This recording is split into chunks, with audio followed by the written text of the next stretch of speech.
Hello guys, तर कशा आहात सगळे? आणि मी आता आंघोळ करून आलोय डोक्यावरनं.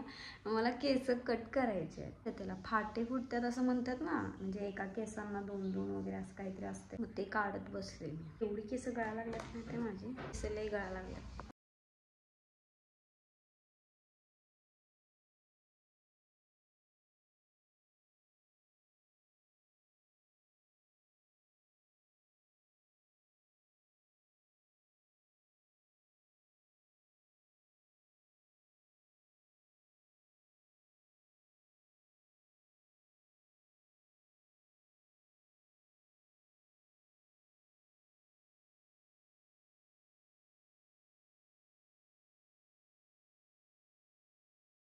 विचार करायला लागलोय समोरची केस परत आणि थोडीशी कट करायची. काय करू?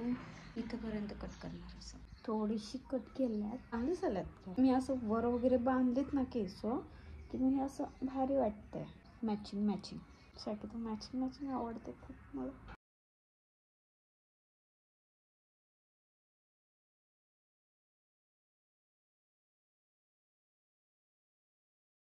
बस माझा टाइमपास लय झालाय. लोटून पुसून काढायचं राहिले. वाव कबूतर कामं राहिलीत बाजूला आणि टाइमपासच करत बसलो. तर पाण्याचा विषय कसा आहे माहिती आहे आमच्यासाठी? बोरिंगचं पाणी आहे. मग आम्ही बोरिंगचं पाणी वगैरे पित नाही, म्हणून आम्हाला अशा बाटल्या घ्यायला लागतात विकत पाण्याच्या प्यायला. एकच राहिले बाटली. आता परत उद्या त्यांना फोन करून अजून 2 बाटल्या मागवायला पाहिजे. म्हणजे मी बहुतेक उद्या संध्याकाळी किंवा परवा दिवशी संध्याकाळी जाणार आहे इथून. म्हणजे आम्हीला टेन्शन नाही पाण्याचं वतून ठेवलं की, कारण आम्हीला ते 30 लिटरचं ते पाण्याची एक बाटली असते, म्हणजे आम्हीला उचलायला वगैरे येत नाही.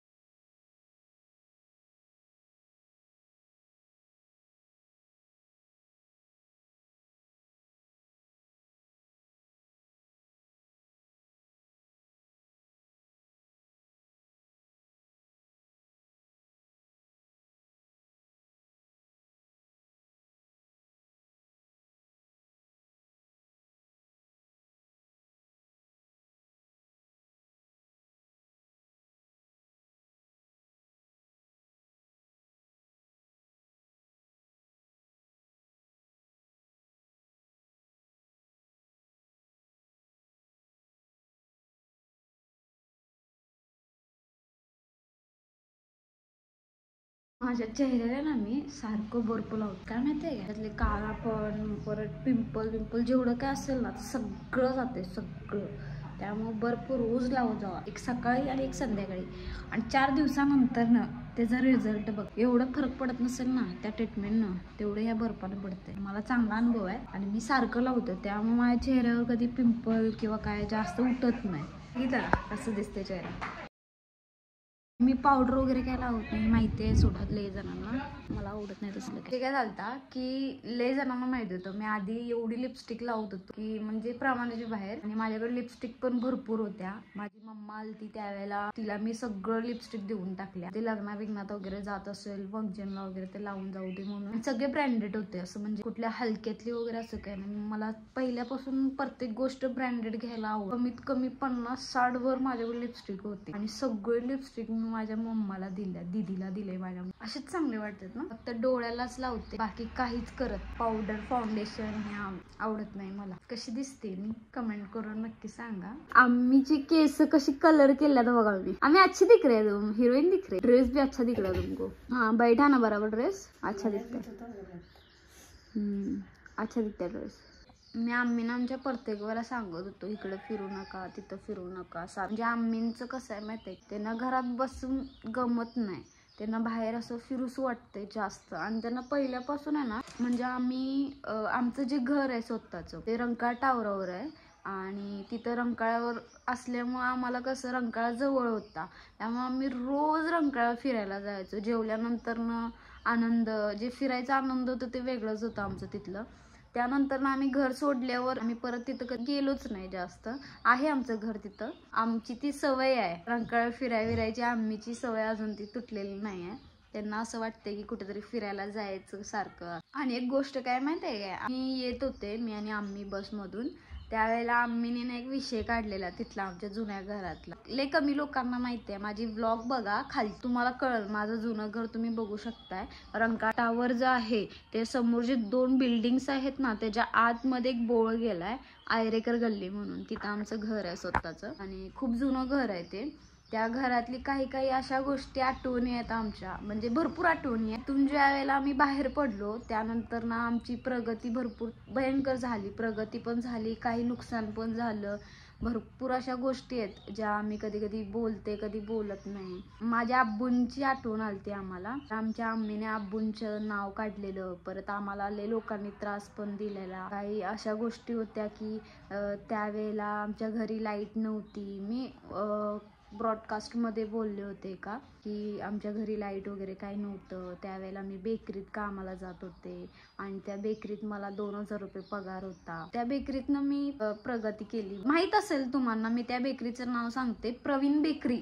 रंकाळा स्टँड नाही ना, रंकाळा स्टँडच्या समोर केदारलिंग बेकरी इकडच्या साईडला आहे, खालच्या साईडला, आणि वरच्या साईडला बरोबर स्टँडच्या समोर कोपऱ्यात आहे ना पानपट्टी आहे. पानपट्टीच्या शेजारी आहे ना कोल्ड्रिंक हाऊस आहे. त्याचं काय नाव होतं बरं ते कोल्ड्रिंक हाऊसचं, शेजारी प्रवीण बेकरी म्हणून आहे. त्या बेकरीत मी जॉब करत होते. 2014ची गोष्ट आहे. लय लहान होते मी आणि तरी पण त्या बापूंनी मला तिथं जॉबला वगैरे घेतलेलं. बापू लय भारी आहेत तिथले. म्हणजे तिथलं जेवढे काय प्रोडक्ट्स असतील, म्हणजे खायचं म्हणा प्यायचं म्हणा, त्यांनी माझा पगार किती माहिती आहे का 4 महिन्यातच वाढवलेलं. म्हणजे वर्षातनं एकदा पगार वाढतं, त्यांनी माझं 4 महिन्यातच वाढवलेलं. माझी परिस्थिती बघून मला लय आनंद झालतो त्यावेळेला. त्या आनंद मी अजून कधी विसरू शकत. त्या घरच्या आमच्या आठवणी, अशा आठवणी आहेत ना त्या घरातल्या आमच्या. काही गोष्टी माझ्या पहिल्या पगारातनं मी काय केलेलं माहिती आहे का, माझ्या पहिल्या पगारातनं मी थम्सअपची बाटली आमच्या घरी आणलेली. मला अजून आठवते. कारण काही लोक होते जे आम्हाला फक्त टोपणात, थम्सअपचं जे टोपण असतं ना वरचं, त्या टोपणात आम्हाला थम्सअप दिलेलं प्यायला आणि आमच्या समोर मुद्दाम बाटल्या आणून पित होते. खरं आम्हाला ते फक्त बघून, आम्हाला कधी आस नव्हती कुठल्या गोष्टीची की बाबा आम्हाला हे मिळेल आम्हाला ते मिळेल. आणि भरपूर अशा गोष्टी आहेत जे डोक्यात आहेत अजून पण. सगळ्या गोष्टी मी चेंजेस केल्या, स्वतःच्या पायावर उभारून त्या गोष्टी हँडल केल्या, सगळ्या गोष्टी चेंजेस केल्या. त्या घरात मी, आमच्या आम्मीचं जेव्हा लग्न झालं तेव्हापासून कधी आमच्या त्या घरी लाईट नव्हती. म्हणजे वयाच्या माझ्या 16 मध्ये बहुतेक मी काहीतरी लाईट घेतलेली पैसे जमून. 2-2, 2,500 2,500 रुपये मधले मी पैसे जमवत होते आणि घरी पण पैसे देत होते. 1500 रुपये घरी देत होते. म्हणजे स्टार्टिंगला 1000 रुपये ठेवत होते जमवून आणि बाकीचे पैसे घरी देत होते. 500 रुपये 1000 रुपये असं सेव्हिंग करत होते. आणि त्या सेव्हिंग मधून मी आमच्या घरी लाईट वगैरे घेतलेली पहिल्यांदा 2016 मध्ये. एवढा आनंद झालता ना त्यावेळेला मला की माझ्या लाईफमध्ये मी जन्मल्यापासून कधी लाईट बघितली नव्हती म्हणून. तर त्यानंतर मग स्ट्रगल केलं. मग जिओ सिम कार्डला लागले आणि जिओ सिम कार्डला लागल्यानंतर ना काही मुलं मला असं चिडवत होती, जिओ हे ते असं तसं. म्हणजे असंच गल्लीतली मुलं असतात, तुम्हाला पण चांगलं माहित आहे. आम्ही जिथं राहायला गेलतो तिथली मुलं आम्हाला चिडवत होती. बोळातली पिंडकी, म्हणजे असं पिऊन बसणारी असतात वगैरे ज्यांच्या घरी कोणी ना. त्यांचं कसं असतं तुम्हाला पण चांगलं की ती फक्त असं बाच्या जीवावर खाणारी मुलं असतात ना, तीच फक्त मुलींना चिडवायचं काम करतात. त्यावेळेला मला लय राग यायचा आणि मी रागवट पहिल्यापासून आहे. आता जरा कंट्रोल मध्ये आले. तेव्हा कसं होतं, म्हणजे मी जॉबवर नाही यायची, मी सकाळी पहाटे 5 वाजता छत्री लावायला जायची जिओ सिम कार्डचे. खेडेगावात लवकर लोक उठतात म्हणून मला तिथं ॲक्टिव्हेशन जास्त मिळायचे, सिम कार्ड जास्त जायची, मोबाईल जायची. तिथं किती वाजेपर्यंत करायची माहिती आहे का, 8:30-9 वाजेपर्यंत करायची. दुसऱ्या शॉपमध्ये जॉबला होते तिथं जायची, म्हणजे सिम कार्डलाच होते खरं. तिथं 10 ते संध्याकाळी 8 वाजेपर्यंत ड्युटी होती. 8-8:30 वाजेपर्यंत. घरला जायला 9:30, 10, 11 वाजायचे मला.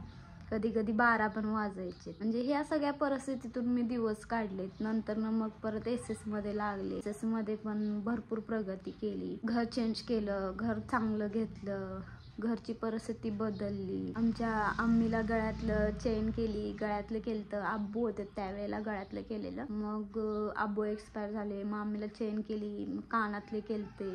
या सगळ्या गोष्टी चेंजेस करत गेले लाईफमध्ये. काही लोक आलीत वाईट, ज्याने आयुष्याची एवढे प्रगतीची वाट लावून गेलीत, ज्याचं आता मला त्या गोष्टी शून्य वाटायला लागल्यात मला. माझ्यासाठी. म्हणजे मी एवढी स्ट्रगल केलं की पुढे जाऊन माझं नाव एवढं मोठं व्हावं. असतात काही लोक. आणि एक गोष्ट कुठली आठवते माहिती आहे मला एकच गोष्ट आठवते की रविवार सोडला तर आम्हाला मोबाईल चार्जिंग करायला मिळत नव्हतं. कसं माहिती आहे का, आमच्या गल्लीच्या पलीकडे शीतल मेडिकल ना, त्यांना एवढं मानते ना, मीच नाही तर आमच्या घरातली सगळी मानतात. का माहितीये का, ज्या वेळेला आमच्या घरी लाईट नव्हती त्यावेळेला आम्हाला मोबाईल चार्जिंगला लावायला ना मिळत नव्हतं, कोण देत नव्हतं. घरची शेजारी पाजारी होते ना, ते डायरेक्ट एक दिवस त्यांनी मोबाईल चार्जिंग लावून घेतल्यानंतर परत म्हणलीत की नाही आमचं बिल जास्त येते ते. आणि मोबाईल कुठला, कीपॅडचा मोबाईल होता, असं काय हायफाय मोबाईल कोणता नव्हता की बाबा हा अँड्रॉइड मोबाईल आहे तर असं तसं काहीच नव्हतं. कीपॅडचा मोबाईल होता. एकदा आम्ही चार्जिंग लावायचं 2-2, 3-3 दिवस आम्ही ते मोबाईल वापरत होतो. फक्त कॉल येणे आणि कॉल जाणे एवढंच, बाकी काहीच करत नव्हतं आम्ही त्या मोबाईल. आमच्या गल्लीच्या पलीकडे आहे ना, साकोली कॉर्नरच्या रोडला शीतल मेडिकल आहे. त्या मेडिकलवाल्या दादांना मी एवढं मानते कारण कुणीही आमचं मोबाईल चार्जिंग लावून घेत नव्हतं, खरं ते आम्हाला मोबाईल चार्जिंग लावून देत होते. माहिती आहे का, मी त्यांना एवढं मानते. मला त्या गोष्टीची जाणीव आहे की त्यांनी आम्हाला मोबाईल चार्जिंग लावून दिले. मला अजून ते आठवते, मी कधी विसरणार नाही त्या गोष्टी आणि त्यांना तर कधीच विसरणार नाही. ज्या दिवशी त्यांचं मेडिकल बंद असायचं त्या दिवशी आम्ही शेजारी पाजारी कुणाला तरी सांगितलं ना की मग ती लावून घ्यायची नाहीत मोबाईल चार्जिंगला वगैरे.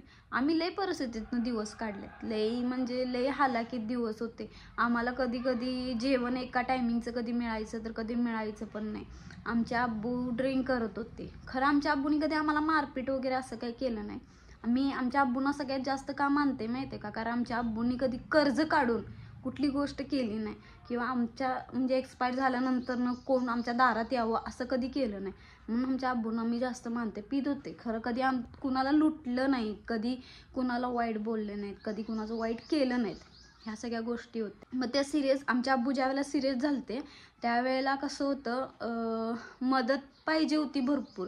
त्यावेळेला मी SS मध्येच होते आणि SS वाले लोकांनी त्यावेळेला पण माझी मदत केलेली. 1,00,000-1,50,000 रुपये माझ्या अकाउंटला. त्यावेळेला मी सोशल मीडिया वगैरे काहीच करत नव्हते. मला मान्य आहे त्यावेळेला जरा माझे आब्बू असते आणि सोशल मीडियाला पण जर मी चांगले फेमस असते तर मला 100% नाही 200% लोकांनी मदत केली असती.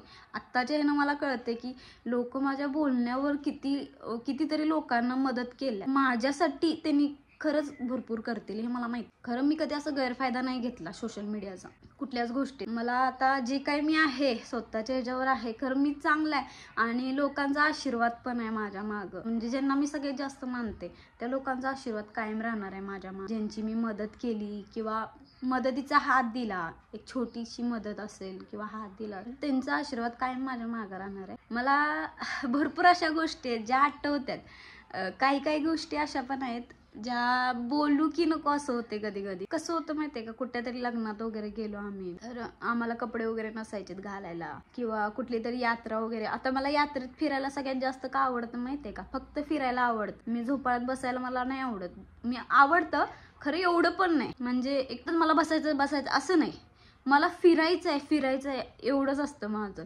मला एवढं यात्रेत फिरायला आवडतं ना पहिल्यापासून, लहानपणी. कारण आम्हाला आहे ना झोपाळ्यात वगैरे लहानपणीत कधी बसायला वगैरे मिळालं नव्हतं. त्यानंतर आता बसायला माझी हिंमत आहे, मी स्वतः बसू शकते, सगळ्या गोष्टी करू शकते. खरं मला ते पहिल्याच दिवस आठवतात की पहिला आपल्याला बसायला नाही मिळालं, त्या गोष्टी करायला पण मिळाल्या. आम्ही फक्त बघून आनंद घ्यायचो. मी आणि माझी मोठी दिदी फक्त आम्ही बघत होतो. झोपाळा असू दे किंवा खेळणे असू देत, काही पण असू दे, आम्ही फक्त बघत होतो. बघून आम्हाला आनंद वाटायचा.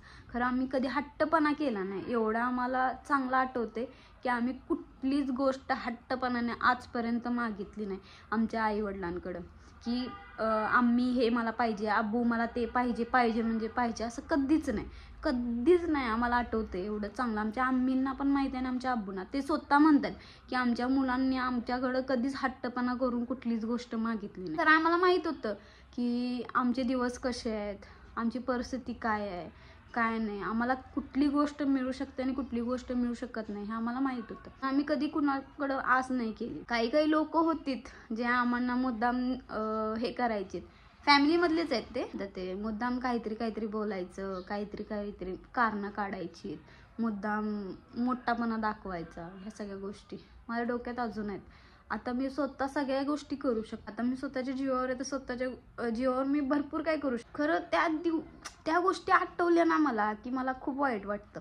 आता कधी कधी तुम्हाला सगळ्यांना माहिती आहे माझ्याकडे चप्पल वगैरे भरपूर आहेत, किंवा कपडे, एवढे कपडे आहेत ना की मावत नाही आहेत, एवढे माझे कपडे. चप्पल पण भरपूर घेतलेत मी. मला लहानपणी म्हणजे आमची जी परिस्थिती नव्हती त्यावेळेला आम्हाला चप्पल पण नव्हती साधी घालायला. लग्नात पण आम्ही तुटलेली वगैरे चप्पल पिना लावून, कधी कधी झाडू मारतो ना ते जे काड्या वगैरे असतात ना ते लावून पण आम्ही चप्पल वापरलेली होती. मग त्या गोष्टी आठवल्या तर म्हणून मी लगेच जाऊन चप्पल वगैरे घेऊन येते किंवा कपडे घेते. या सगळ्या लई परिस्थितीतनं काढलेत दिवस. म्हणून मी हे सगळ्या गोष्टी स्वतः एन्जॉयमेंट करते, कारण मला आधी काहीच मिळालं नाही. कुणाकडनं आम्ही कधी काही घेतलं नाही की बाबा आस नाही केली की हे आम्हाला हे देईल, आम्हाला ते देईल, कधीच नाही. जे काय आहे ते स्वतःच्या जीवावर आहे आणि अजूनपर्यंत करून दाखवायचं आहे. अजून काय काय करून दाखवायचं आहे मला. अम्मी कैसे दिन निकालने अम्मी अपने जैसे दिन कौन निकाल सकता? हाँ, आज के दिन में इसलिए बोलते मैं कैसे क्या इतने दिन आने वाले कैसे तुम्हें करे, बोले फिर क्या करना, जो दिन है वो निकलना पड़ता है. अभी अभी अच्छा. हाँ अभी अच्छे दिन देख रहे ना.